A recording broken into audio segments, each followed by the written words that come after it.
sweet like a buttercup. You're a Barbie doll.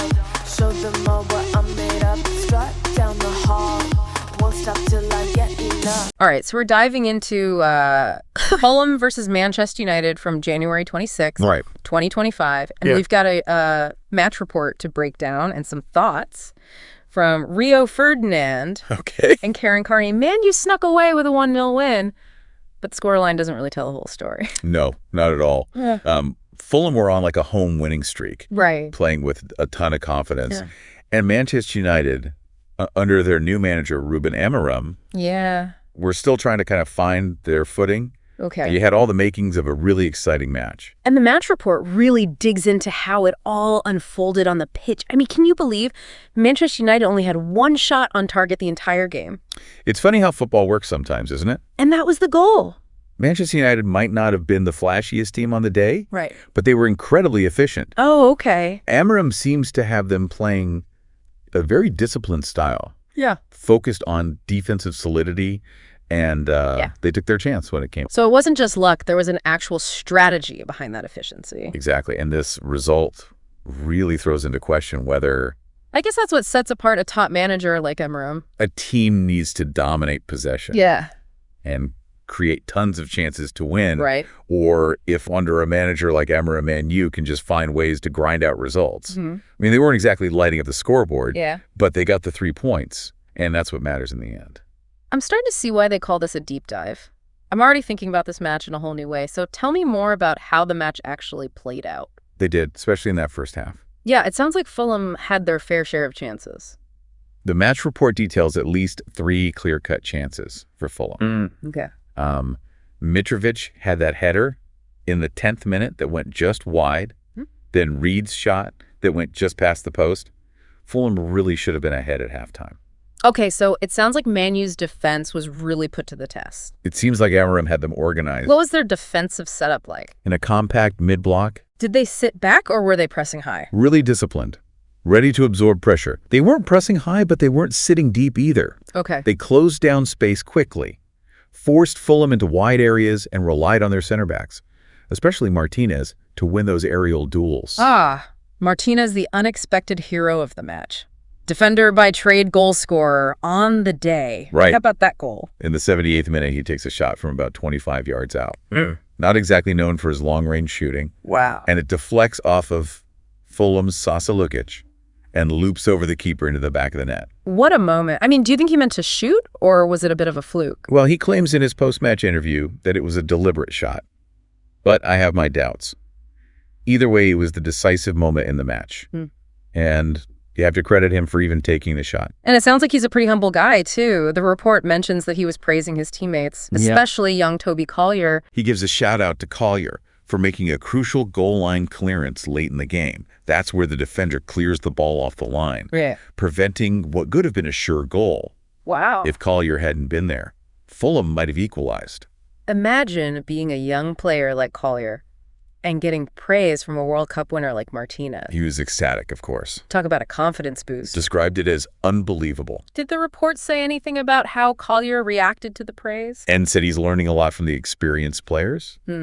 That kind of mentorship is so important for a young player's development. You know, Right. It's not just about the tactics and skills, but about the mental game, Yeah. the work ethic, the resilience that you need to succeed at this level. It seems like Amorim is fostering a great team atmosphere at Man U. This win must have been a nice birthday present for him as well. Absolutely. It was the eve of his 40th birthday. So a 1-0 win, clean sheet, a gutsy performance from his team.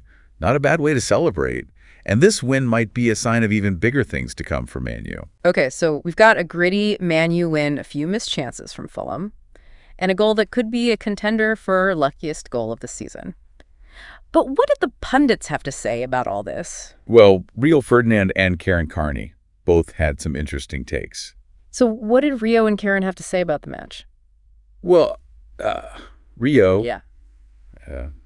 always a straight shooter, never afraid to speak his mind. Right. He acknowledges that Man U might have lacked a bit of creativity in their play, but he really emphasizes the grit and the determination they showed to secure the win. Okay. He seems to think that under Amorim, they're developing a win-at-all-cost mentality.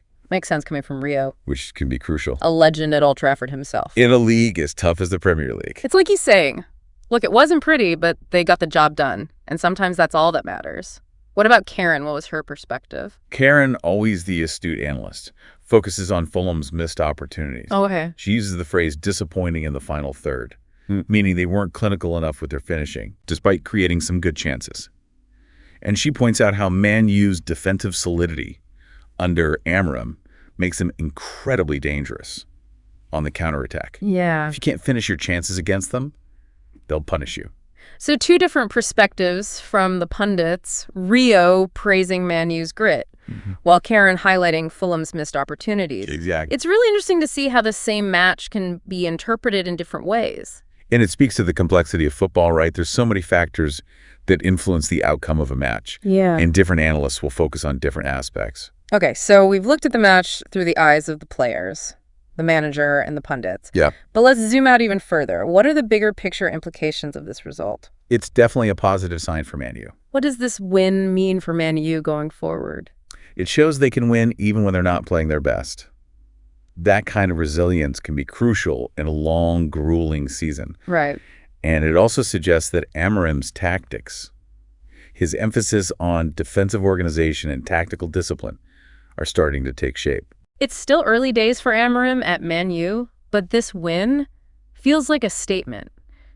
They might not be the most free-flowing attacking side just yet, but they're tough to beat. And remember, this match was right before. Oh, you're right. Man U had that big UEFA Champions League game against FCSB. Imagine the boost in morale this win gave them, going into that crucial European fixture. Momentum can be a powerful force in football. Yeah. They might even make a deeper run than people expect. It's definitely something to keep an eye on. And what about Fulham? It is, but it's important to keep things in perspective. They were on such a good run at home. Fulham has had a really strong season overall, exceeding many expectations. One loss doesn't erase that, even if it is against their bogey team. Bogey team, I like that. They're still in a good position in the table. And actually, the match report mentioned that this was Fulham's 8th consecutive loss at home against Manchester United. It wouldn't be the first time we've seen that football. Maybe there's just something about playing Man U at Craven Cottage that doesn't suit them. Some teams just have a hoodoo over others, regardless of form or tactics. It's another reminder that football can be a bit unpredictable. Right. And a little bit mystical at times. Yeah. But it definitely makes you wonder, yeah, is it psychological, tactical, or just plain bad luck? All right, so we've covered a lot of ground here. A surprising hero in Lisandro Martinez. A tense finale featuring Toby Collier's incredible goal line clearance and some insightful analysis from Rio and Karen. We've also seen how a single deflected goal can completely shift the momentum of a match, and how under Ruben Amorim, Man U might be embracing a more pragmatic, results-oriented style of play.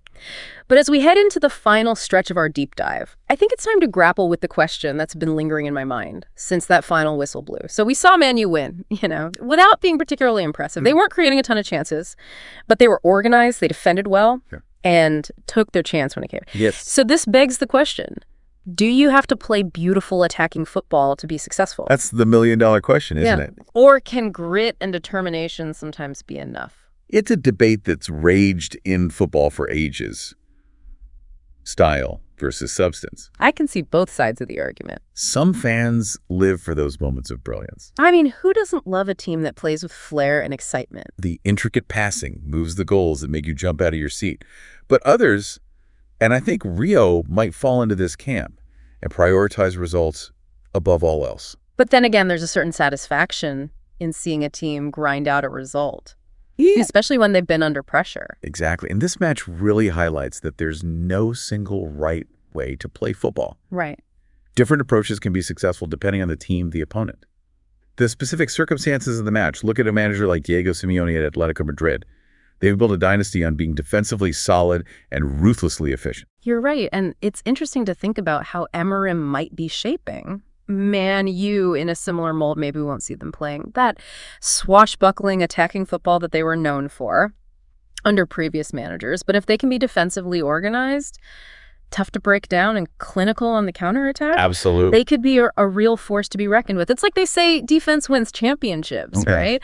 But I guess what really matters is finding a style that works for the players you have and the goals you want to achieve. There's no one-size-fits-all approach in football. Well said. And at the end of the day, it's all about what the fan, value most. Do you prioritize beautiful attacking football? Or are you happy as long as your team is getting results no matter how they achieve them? It's a question worth pondering, isn't it? And for those of you listening who want to see all of this play out for yourselves, I highly recommend checking out the full match highlights. You can really appreciate those key moments like Martinez's goal and Collier's goal line clearance when you see them in action. And of course, you can always catch more Premier League action and analysis on TNT Sports. They've got all the big games and all the expert opinions. That's right. So until next time, keep thinking critically about the beautiful game. And we'll catch you on our next deep dive.